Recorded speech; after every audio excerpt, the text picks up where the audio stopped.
Olá,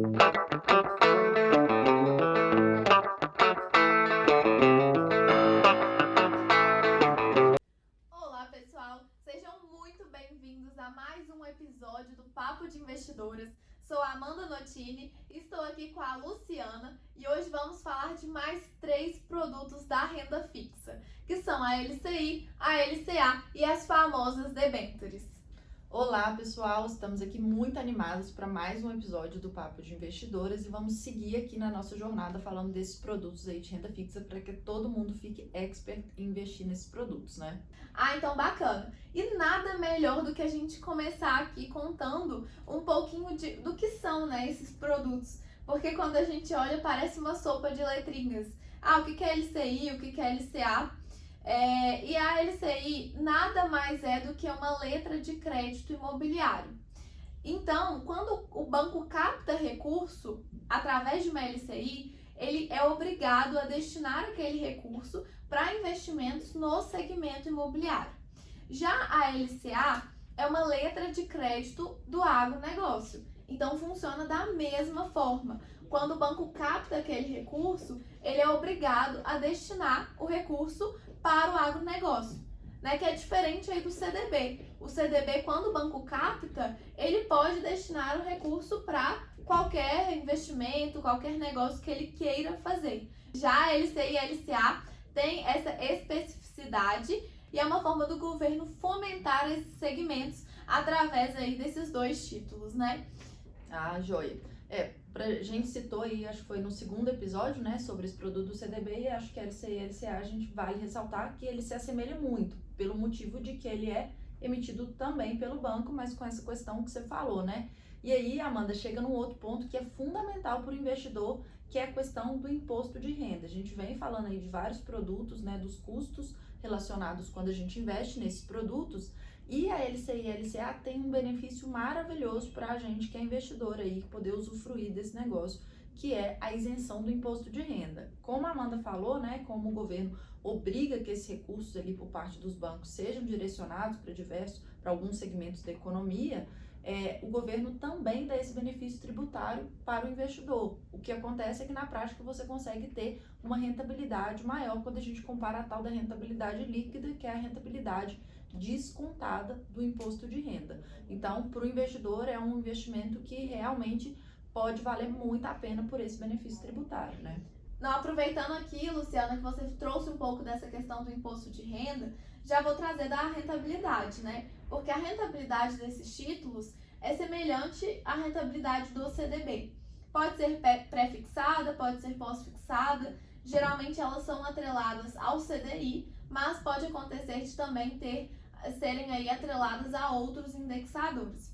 E é sempre importante, quando a gente vai olhar um desses títulos, realmente comparar aí com o CDB descontando o imposto de renda. Como, por exemplo, hoje na plataforma do BTG Pactual, a gente tem uma LCA que está com uma rentabilidade de 96% do CDI para 180 dias. Quando a gente olha quanto que isso equivale a uma rentabilidade, né, no CDB, também para esses 180 dias, a gente vê que é 120%. Porque no CDB, para 180 dias, a gente tem que descontar esse imposto de renda que seria de 20%. Né? Então, se a gente não lembra disso e a gente olha lá na plataforma, nossa, essa LCA está pagando 96% e o CDB está pagando 120%. Se você não lembra que existe um imposto de renda no CDB, você vai lá, não, claro que eu vou investir nesse CDB, né? Por que eu vou investir na LCA?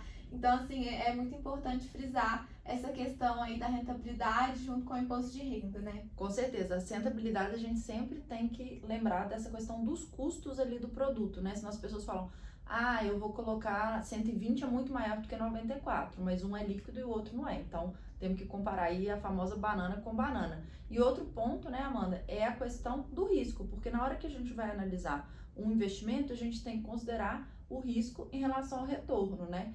E como a gente falou, se eu estou considerando, né, tanto a LCI e a LCA, comparando com o CDB, são títulos emitidos pelo banco. Se eu estiver investindo no mesmo banco, né, comprando títulos do mesmo banco, ou LCI, ou LCA, ou CDB, a gente vai estar no mesmo risco da instituição. E a gente falou nos últimos episódios do tal do Fundo Garantidor de Crédito, que é um fundo que garante ali um valor, em caso de falência do banco, de até R$250 mil por CPF, por CPF, né? E vale frisar que a LCI e a LCA também tem a garantia do fundo garantidor. Então, quando a gente estiver falando aí de CDB, LCI e LCA, a gente está falando, no mesmo banco, a gente está falando do mesmo nível de risco, do mesmo nível de proteção.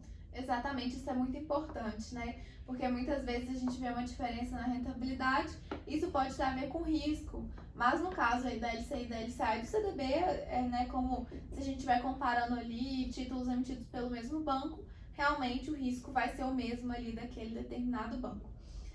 Agora é importante a gente também falar aquilo sobre a questão da liquidez, né? Porque a LCI e a LCA são dois produtos que geralmente têm aí uma menor liquidez quando comparadas com o CDB. Porque o CDB, a gente vê aí muitos CDBs que têm liquidez diária, né? Que tem uma carência aí menor. Já no caso da LCI e da LCA, elas não têm aí essa opção de uma liquidez diária. O mínimo aí que eu acredito que tem hoje na plataforma é um vencimento em 3 meses. Temos, por exemplo, para 6 meses, para 1 ano. E caso você invista numa LCI e numa LCA e precise de resgatar antecipadamente, pode ser que você tenha uma certa dificuldade por conta dessa questão aí de demanda e oferta realmente de comprar no mercado secundário.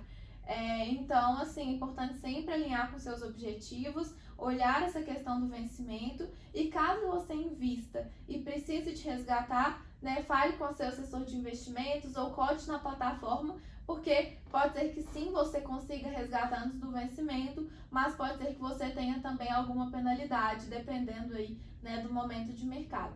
Então é importante ficar atento nessa liquidez, né? Acho que a LCI e LCA, a dica que eu daria, né, de forma prática poxa, a LCI e LCA vence em 3 meses, faça o investimento sabendo que você só vai ter o recurso lá no vencimento. É muito mais tranquilo e você vai ter a garantia de que você vai ter aquela rentabilidade ali naquele período do que ficar dependendo. Não são produtos muito indicados para quem precisa de liquidez aí no meio do caminho, né?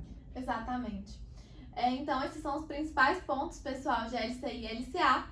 E já vou entrar aqui nas famosas debentures, né? Qual que é a diferença aí de uma debenture quando a gente está falando, né, quando a gente está comparando com os demais títulos que a gente citou aqui hoje?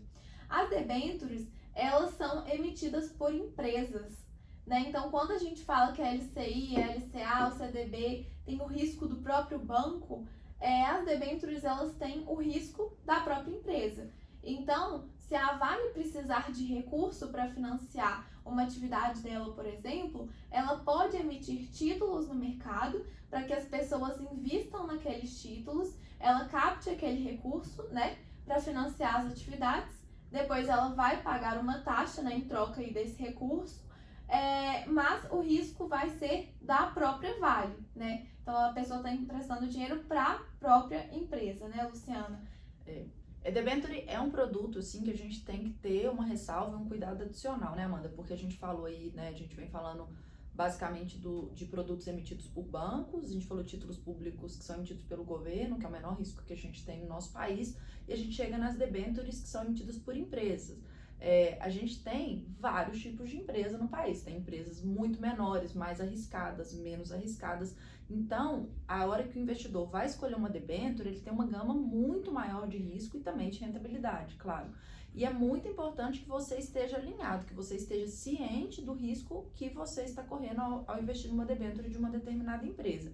E existe uma forma que você pode avaliar isso, que é através da classificação de risco, né? Toda empresa, ela tem que ser auditada, né, por uma agência de classificação de risco que vai ali dar uma nota mesmo para aquela empresa, como se fosse um selo falando, olha, essa empresa é muito arriscada ou pouco arriscada. Então as notas são tipo AAA, que são as empresas com menor risco, há notas bem mais baixas aí que usam essa classificação. Se você não domina aí esse nível de escala de risco, é importante que você converse com o assessor de investimento ou quem estiver orientando para escolher a debenture, entendendo ali realmente o risco que você está correndo, porque ao investir numa debenture, no final do dia você está emprestando dinheiro para aquela determinada empresa, né? Exatamente, já vou trazer aqui para vocês um ponto muito importante.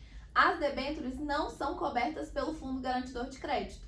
né? Então é importante ressaltar isso, porque caso tenha algum problema com relação à empresa, né, caso ela venha a falir, por exemplo, você não vai ter essa cobertura do FGC, né? Então você não vai ter aí a restituição do valor de 250 mil por CPF, por instituição, igual acontece nos demais títulos que são emitidos por instituições bancárias, né, Lu? A gente comparou aí, por exemplo, títulos públicos, né? Se eu tiver um título público rendendo um percentual IPCA mais alguma coisa, necessariamente uma debênture de uma empresa que tem um risco adicional, ela tem que estar pagando mais do que isso. Você tem que estar recebendo o famoso prêmio de risco, que é um adicional ali de rentabilidade.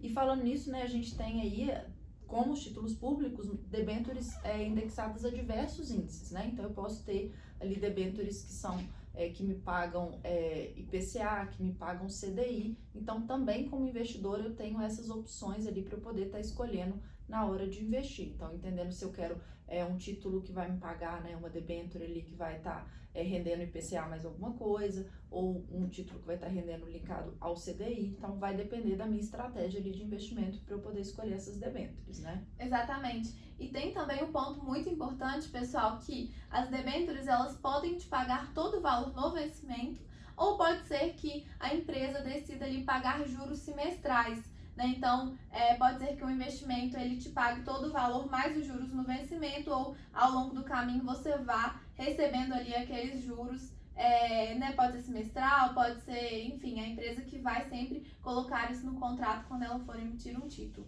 Tem todas essas regras, né, Amanda? Na hora que você compra o título, não preocupa, que tá tudo descrito, você já sabe ali de antemão, vencimento, rentabilidade, risco da empresa, você consegue analisar isso tudo antes de entrar no investimento, né? E tem também aqui, pessoal, um ponto muito importante, que é com relação às debêntures não incentivadas e debêntures incentivadas.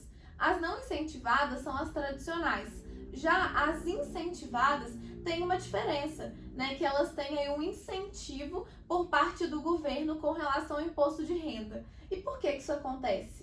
Esse é um ponto fundamental para o investidor, e como a gente vem falando aí, a gente fala tanto de imposto, né? Porque é isso que faz muita diferença na rentabilidade do investidor. Então é importante entender essas duas categorias, né? Como você citou, as incentivadas e não incentivadas. Basicamente, as debêntures incentivadas, elas são tem um incentivo do governo para que aquela empresa que capte o recurso, né, ao você estar emprestando dinheiro para o governo, para aquelas empresas, elas têm obrigatoriedade de destinar aquele recurso para algum setor da economia que o governo também tem interesse. Por exemplo, obras de infraestrutura, de saneamento, de energia, enfim.